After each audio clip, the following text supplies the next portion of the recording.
Alright, so apparently some flamer-wielding fuckboy out in Wasteland, Nevada seems to think he know how to make a damn stew. He using, what, one chunk of Brahmin meat, two beer, one jalapeno, and one potato. Fuck cook. This is that new Wasteland stew. Alright, you already know what we do. Ingredient countdown time. Here we go. Whole chopped onion. Got it. 2 serrano peppers. Beefing the heat up a little bit. Do that right there. Couple toes of garlic. Rainbow carrots. Gemstone potatoes. A little bit of flour. We're going to show you why in a moment. Beef. Cut it up. Beef stock.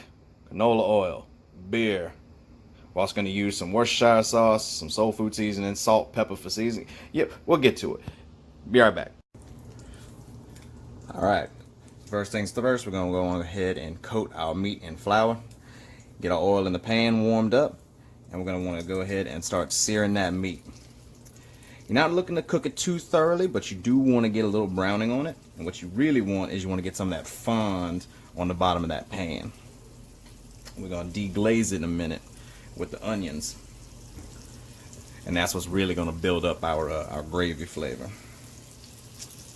So, just get a light coating on all your pieces of meat. Don't overcrowd your pan. If you got a little too much flour on there, just shake it off. Ain't gonna hurt nothing. You're gonna throw away all the old flour anyway. I'm actually doing the last batch of it. You can already see I had some fond built up on there, so that's really good. That means this second batch is gonna get a lot of good flavor.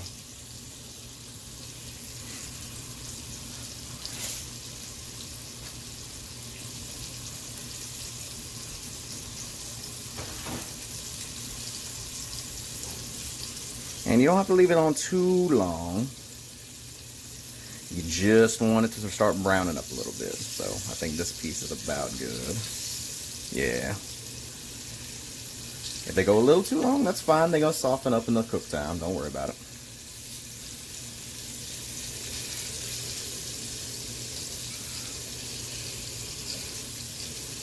Alright. You can kind of smell some of that flour starting to get a little overheated. That's fine. Don't worry. You're kind of making a fake roux. But that is going to help make our gravy nice and rich later. So I will be back whenever it is time to start deglazing the pan. Alright. Meat's done pulled out. Now we got to take our onions. Start them in there. They're going to start releasing some of that liquid and it's going to deglaze the pan real nice. You actually hear it popping up. And you're going to just leave these in the pan. Don't worry. We ain't got to worry about pulling them out or nothing like that. You don't have to worry about getting them too soft because they are going to be in there for the entire remainder. Let that go for just a minute.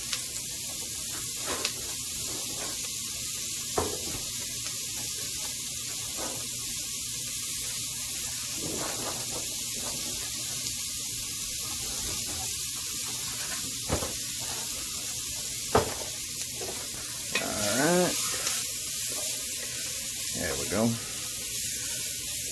Slowly starting to sweat. And with that oil already hot in there, not going to be a problem. It's going to go pretty quick.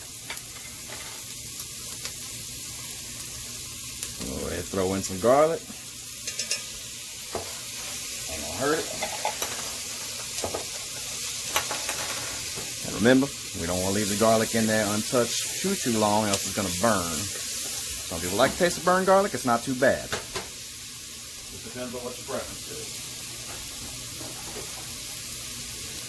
And since the garlic's already in there, you know what it is. Time to put the peppers in too. Let them start sweating out and breathing.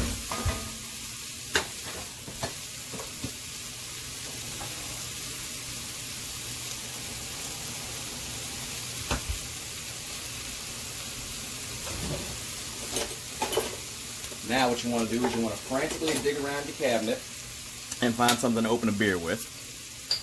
There we go. So now that we're getting that good fond built up on the bottom, all our vegetables are starting to sweat. we need to deglaze the bottom of that pan before it gets too burnt. So I want to go ahead and throw in about half of a beer. Leave the rest for yourself to drink. You've had a hard day. A lot of people would do this with a dark beer. I actually like using a light beer on it.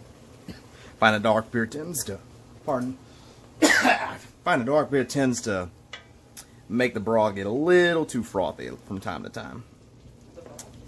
Just depends on how you cook it. So we're gonna let that simmer. Those peppers are really gonna get up in the air and cause some sneezing and coughing to happen. It's okay. Don't worry about it. Pepper spray your wife while you're at it. So now that we got that good to go, now that that's starting to go ahead and simmer, we're getting a good little go. We're gonna add in our beef stock.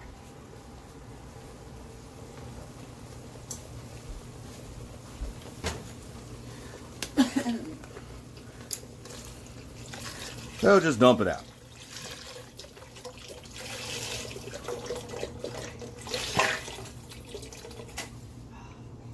There we go. That's one of about like 1.5. Leave the second one just in case you need more. If you find it's a little too thick. You can also use more water if you want to thin it out later. But if you got extra beef stock, why not use it? Next, we want to go ahead, season it up with salt and pepper. We ain't really seasoned nothing yet. And it's at this point where we want to add a little dash or two of Worcestershire. This sauce. And a little bit of soul food seasoning. Now, if you can't find soul food seasoning, you can find any type of like seasoned salt, like Tony's, Lawry's, anything like that will work. Just use your preferred blend.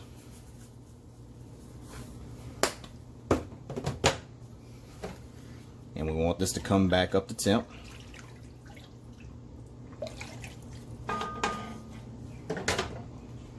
And once that starts coming back up to temp, we're going to go ahead and add our rest of our vegetables and our meat back into the pot. And then it's just going to sit there and cook on low heat for about 4 hours till it gets good, thick, and ready to go, and that meat breaks down nice.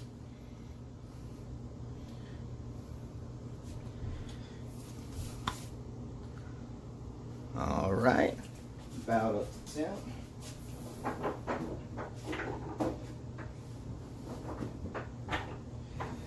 Getting our vegetables off the table that we spilled earlier.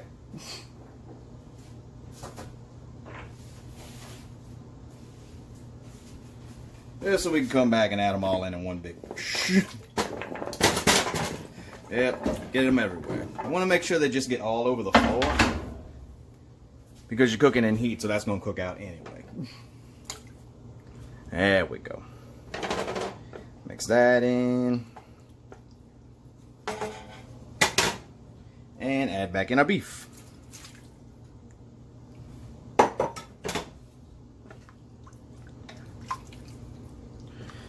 There we go.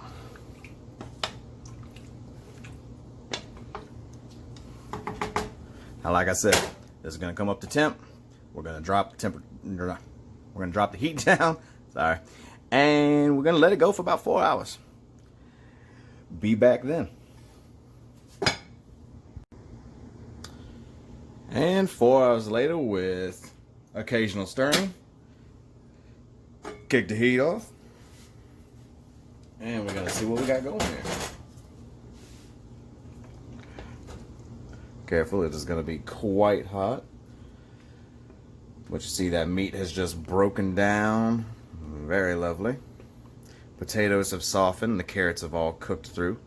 What was a nice purple carrot has now turned about the same color as the broth. You kind of lose it in there. Or the gravy, what have you. It smells fantastic. So what I've gone ahead and done is just prepared some super shitty instant mashed potatoes, as is custom Well, it's the way I like to eat them. And you just get a couple pieces of meat, maybe a good potato in there, some more carrots.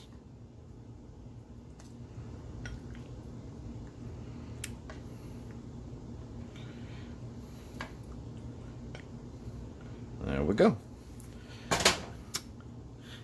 That's my perfect little bowl.